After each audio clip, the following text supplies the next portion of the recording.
Partire partirò, partir bisogna, cacciando in fondo al cuore la vergogna di appartenere al gregge muto e vile che non sa dir di no ad un fucile.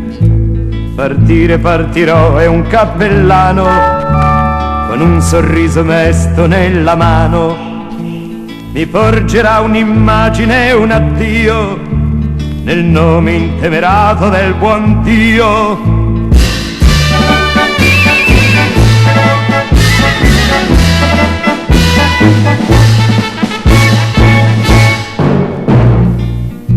Lo squillo sgangherato di una tromba ed il fragore della prima bomba, per quanto possano essere potenti, non copriranno il batter dei miei denti, e all'ordine imperioso dell'attacco indietro resterò da buon vigliacco e sconterò al fine la mia pena, crepando con 6 palle nella schiena.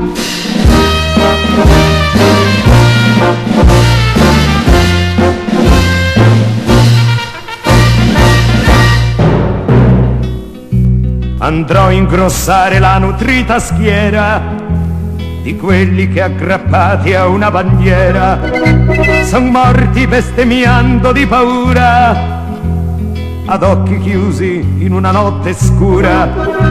Diranno che ero un ottimo soldato, diranno che ero il più disciplinato, e forse manderanno un telegramma di condoglianze alla mia cara mamma.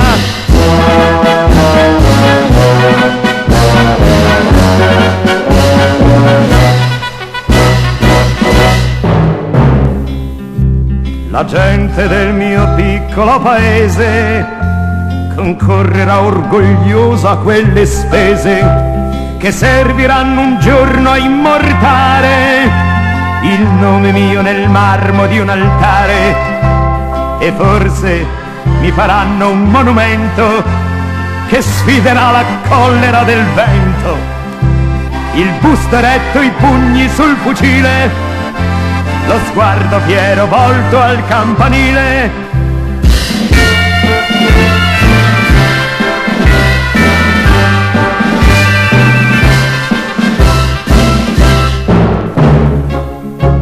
Si indignerà lo spirito immortale di chi donò la vita a un ideale per contro 1000 figlie di Maria.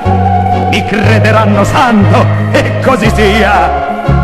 Io pregherò soltanto che il sorriso di un bimbo non si posi sul mio viso.